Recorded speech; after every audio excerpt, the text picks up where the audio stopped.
Every minute is content. Content. Welcome back to the channel. I have Dr. Bolu here with me, and it's just so inspiring to have spent the day learning so much about his career and also about him in general and the things, his adventures, many adventures. So I thought to share a little bit about... Sorry.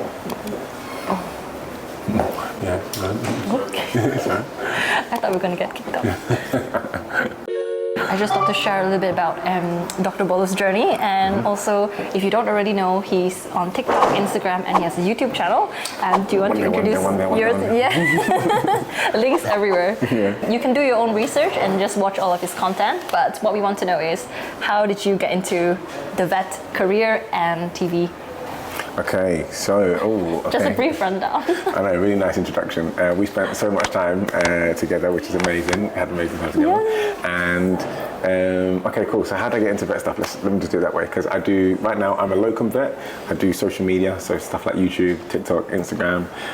And then I also do TV stuff as well. So every now and then I'm on TV. Fur Babies, such a good show. Fur Babies, Channel 4, 4 on demand.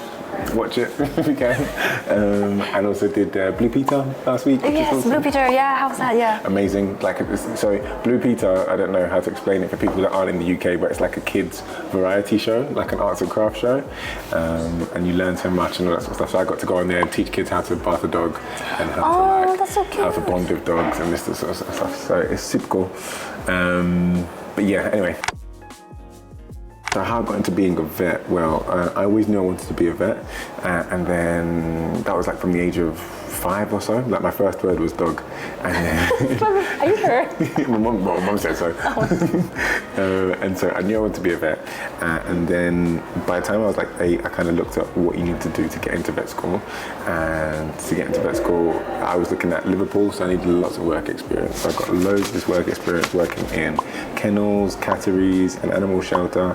I think I had about 52 weeks of work experience. Mm-hmm. I remember you reading somewhere that you didn't have any role models, that you were in your, circle of friends that were vets. So what made you decide to go for it? For me, it was this kind of thing of just that I loved the idea of helping people. I loved the idea of animals. So when I was younger, I put it together, and that meant being a vet. So that was kind of how it worked. And yeah, so I just kind of chased that idea for me, because it was just help animals, help people, be a vet. That's what I want to do. So I looked at all the universities, and Liverpool had the most work experience. I think they needed like 12 weeks at a time. So I just spent my whole life trying to get the work experience that so many people would do. And by the time I was applying for university in 6th form, I had 52 weeks of work experience. 52, that's like a whole year? Yeah, a whole year, because I was working on an animal shelter and stuff like that as well. So I was doing recurring animal shelter, and I used to go after 6th form. I remember after school and then after 6th form. And I couldn't drive back then, so I was getting like the bus into the middle of nowhere and walking and whatever. So I did all that. At the time I was predicted A-star AA. And I was deputy head boy at my school, and I had gone to Mount Everest. What? Yeah. Mount Everest? Yeah, Mount Everest. How old were you? 16. Oh my God. Crazy when I say it like that, right? That's crazy. Well, I was 16 when I went. Yeah, and I would have been 17 when I applied. That's a lot of achievements. Yeah, a lot of at stuff. That age. A lot of stuff. And I'd done Duke of Edinburgh. I don't know if you know the Duke of Edinburgh Award. Yes, yeah. But I'd done Duke of Edinburgh, bronze and silver, I believe, yeah. And then I applied to Liverpool, Royal Veterinary College, and was it Glasgow, maybe Edinburgh and Cambridge. No, Nottingham. Nottingham and Cambridge. I got rejected from every single university. So I didn't even get an interview. What? Yeah. You have so many achievements and things in your grades. Nothing. So that destroyed me. That was like... Oh my God. That was like everything just went out the window. It was quite depressive. It was very like a sad time, and I remember my mum was like, "Put your head up, come on, don't worry, you'll be all right." And I was just like moping around, walking my dog, like all sad and whatnot. And then I went to go and do a gap year. Well, I was planning to do a gap year, and I went off to India to go and work as like a vet in India, like an extern in India. I did that for 8 weeks. It was like a course project called Projects Abroad, and I did that. And then I came back to the UK, got my results. My results weren't quite what I wanted because I was predicted A-star AA, and I think I got AAB or something along those lines. And then I tried to apply through clearing, didn't get anything through clearing. And then somebody said something about Budapest, and we're talking about Budapest, the university starts on like the 5th of September. And I found out about Budapest like the 24th of August. What? So like a week before. And they said that they're still doing interviews, so I flew out there, did the interview. Oh, wow. And then the interview was like an oral interview, and then I just got accepted. And then I moved to Budapest for 6 years, studied in Budapest for 6 years, then came back to England. Yeah. And then I've been working as a vet for the past 5 years.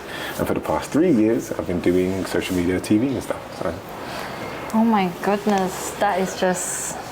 So yeah, that's I'm still shocked, like how could they not let you in? You have achieved way more things than I don't think any other applicant has at that age. So, and I'm really glad that you still went on to become a vet, because the vet world will be very sad without you. Honestly. I think they'll be alright because they have you. No. Oh my goodness. But yes, so I'm just really in awe of how Dr. Bolu manages his time. Being a vet, like being a vet job is already hard enough, balancing all the stresses, but he still has time to do TV and spread his positivity on social media, which is super amazing. So it's nice, I think. What is your secret? Secret, there's no secret. I think the biggest kicker is just doing what you love doing. I think if you find something that you really enjoy doing, just keep chasing it wholeheartedly and as much as you can, or as much that your surroundings will let you, right? Like, I love veterinary medicine, and my parents, luckily I have parents that supported me. They're like, look, they need vets in other countries. Being in England is not the end all, and that's why I try and tell people that England is not the be all end all. There are other places you can be a vet. So that was one. Two, social media is a thing of like, I just genuinely enjoy making videos. I enjoy content. I enjoy meeting people. I enjoy teaching people. I enjoy just having fun. So like, filming it is just an adjunct, and being able to do that together just helps build a package. And then so therefore I can do the social media and I can do the TV stuff at the same time. And for me, it's all about being sustainable, right? So never do anything to a point on which you're going to burn yourself out, especially when you love it. So just find ways to do it in a way that is sustainable, a way that you can manage it for a long time. So if that's just you do bits by bit, we'll do it bit by bit, you know? I think there's two really good things that we can pry out of Dr. Bolu here that we can all learn from. So the first one is, when you were facing all those rejections, what made you kept going, and like, have you learned something new from the whole experience? In terms of trying to find ways to keep going, that stuff is hard.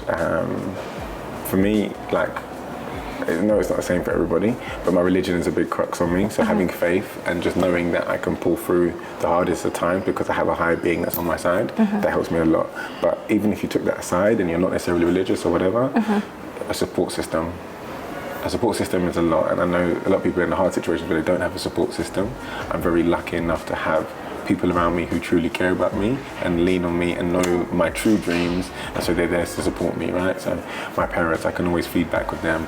My brother, I can always feed back with him. I have very close friends in which I share all my stuff with, and without them, I wouldn't be able to keep going, because it's like, there are times when you find it hard, and sometimes, especially even in the vet world, like in the vet world, there's days that are harder than... There's days that are tough, and for me, the thing I say is that as long as I have my support system, they're the people that help fill my cup. I spend time with them, they give me joy. Even stuff like this, like coming to meet you, man, like, you know, it fills my cup, so I don't have to focus on being drained all the time, and I work on filling my cup as well. So actively think about, what can I do today that's going to fill my cup, okay? How do you become sustainable? Like, what are your frameworks or checkpoints that you have to stop yourself from burning out? Because I believe you've shared before your story about how you've burned out in the profession, and so I think this is very valuable because more and more vets are getting burnout. So hopefully this video will help you find ways to stop yourself from going there. I think it's super tough. So in terms of being sustainable, for me, the sustainability thing comes down to, I ask myself a series of questions. And I've always asked myself these questions. I think I found it halfway through, and I think it's a good thing for everybody to use. But I ask myself, how am I doing, right? I ask myself, how am I doing on a mental scale? How am I doing on a fitness scale? How am I doing with my diet? How am I doing with my friends and family? And how am I doing monetarily, like with my money, like finance and business, right? And I give myself a scale of 1 to 10. Okay. Yeah? And the scale of 1 to 10, and I say I have to give myself a number on that scale. No 5s are allowed, and no 7s are allowed. What? Yeah? So you're not allowed to say a 5, and you're not allowed to say a 7. Okay? The reason being is that 5 is like an average. So when you say that I feel like a 5, you don't really know whether you can go worse. It's just like mom ping in the middle. So you just don't really know what to do with it. Yeah. And the reason why I say no 7s are allowed, because 7 is like the average of good. 7's like, oh, okay. So if you're an 8, you're like, okay, I'm good. If you're a 6, you're like, I can do better. But when you're a 7, you're a bit like, so no 5s, no 7s. And it's like, how am I doing? Like, how are you doing really? I used to write it on my whiteboard. How am I doing really? Yeah. And I have the answers there. And every day or every week, I'll check in with myself, like, okay, how am I doing on the friend side in terms of, am I seeing my friends? Am I spending time with my friends? 1 to 10. If it's a 1, I need to figure out what do I need to do to make that a 10. Yep. Do I need to see my friends more? Do I need to find more time to allocate my friends? Do I need to message and reach out to people, because it's so easy to just get lost? Yeah. So there's that one. And then if I'm doing family, how I'm doing family, has something happened in the family, or have I seen my family lately? Doesn't apply to everybody because I don't live at home, but if you're an abroad student, a foreign student, or hosting your family, it has an effect on you, because again, that's my support system. How am I doing health-wise? Because for me, training and gym and all those things are all a big part of like feeling better and feeling confident and doing stuff. So how am I doing health-wise? And if I'm not doing those things, that's part of making my overall mood less than a 10. And then the same thing with money and finances. So sometimes you feel like you're a bit low. Okay, maybe I need to save more, or maybe I need to stop spending on this, or maybe I need to try and look for another side hustle, or a get rich quick scheme. I don't know. No get rich quick schemes on this channel. Forex. Don't do Forex, guys. Crypto Forex, bad investment advice. You heard it straight from Dr. Bolu. I've tried it. I've tried it and failed. So. Have you? Oh my God. Of course, the pandemic was crazy with it. And what was the last one? Family, I think friends, that's it. finance, food, eating. Family, friends, finance. Oh, and mental health. Mental health is always as well. Mental health. How am I doing mentally? Am I feeling mentally okay, or like what am I doing? And the big thing is that it doesn't matter what the categories are. Just make them important categories to you. Put it on a scale of 1 to 10, and then ask yourself, what do I need to do in order to make it a 10? Oh, so you're actively asking yourself how to improve it. Because I like the idea of the scales, because you could always reflect on a journal, but it can get a bit lost, I suppose, if you're too like descriptive and subjective about things. So if you actually have numbers and you actually document them, like you keep a record of them, do you actually like look past and then see? Yeah, and you look back. Oh like, my okay, God, like cool. the actual data points. I love that. Yeah. So my thing was that I didn't keep the data points for too long. So I keep data points for about a week. Okay. And then you start again. Yeah, start again. Amazing. And it was on my whiteboard, so it used to be there, and I was like, oh, I've been a real 1 this whole week. Like, I could do better. And those are just the things that affect my mood. And I think the sustainability part is just sometimes you need to take a break before you can keep going forward. And I think the biggest thing to stop burnout is to realize that you are burning out. And how you realize you're burning out is like when you start to have resentment for things that you once enjoyed. Right? Okay, yeah. So I'd be at work, and if a puppy comes in, I didn't really care. I was like, oh no. But it's like, you love seeing puppies. Who doesn't love puppies, Yeah. Or you start feeling indifferent towards a lot of things, and you just stop having the energy for things, and you start to realize that, okay, I need a break. I need to stop what I'm doing. So take a step back, take a break, do nothing. If it's for 1 day, 2 days, whatever it might be, take as long as you need to make sure that you're there, because the most important thing for me is your mental health is everything, right? And if you crumble, or if you can't take things anymore, then what's the point, right? Like, what's the point of like all of the stuff that we're doing? If you're pushing yourself to limit and you're working, if you suddenly get to a point where you can't do any of those things, what's the point? Yeah, that's true. So you need to take care of yourself first, right? And the brain is such a powerful organ. Right? It's so powerful that you should be taking care of it as well, and just like understand when you're going into a rut, or when you're in a high, or when know yourself, really understand yourself. Exactly, and that's how you can identify when you're burning out, and just do what you need to do to get better. Yeah. Oh wow, I feel like there's a lot of wisdom condensed into a few minutes over there. Last 2 questions is, what is one book you would recommend for vet students or vets, whatever, and your song on your playlist? Ooh. I know you have a few good tunes.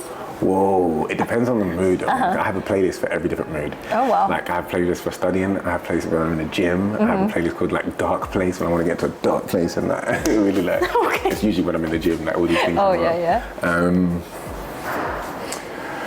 Okay, one book I would recommend for vet students. Wow, shameless plug. I did my top 5 favorite books or whatever. I think Yes, I did. I check did it a out. video, my 5 favorite books. There's so many to choose from. So I'm just gonna say the first one that comes to my mind when we talk about all that sort of stuff, mental resilience, is Grit. Grit by Angela Duckworth. She is a sports psychologist, a performance psychologist, and she just talks about how winners continue to win. Like, what is it that makes winners continue winning? It's this thing called grit. And how do you identify grit? Is it a genetic trait? Is it like a thing that people pick up? What is grit, and how do people just keep going? Like, what makes the top athletes constantly perform all the time? And I'm obsessed with like athletes because they always have to perform at the top of the game all the time, like in front of millions of people. So yeah, one side Grit. That's my favorite book. Music is too tough. Oh my god, music is so tough. I'm very big into like hip hop and R&B, mainly because they have so many stories. Like, I mean, yes, there are a lot of like random, like obscene R&B hip hop, fair, but there's also a lot of rappers that tell a lot of stories from making it from a place of down and out and destitution to be able to make it into a place of success. And I love listening to a lot of their stories and their motivational things. So I listen to a lot of Big Sean, a little bit of Wale, a little bit of who else do I listen to that's really like Russ is a good one. Russ is always up there. Russ does a lot of that sort of stuff. We'll link a playlist, your playlist in the description. If you got Apple Music, because I don't do Spotify. You don't do Spotify! Everybody hates it. That's like my red flag. Oh my God.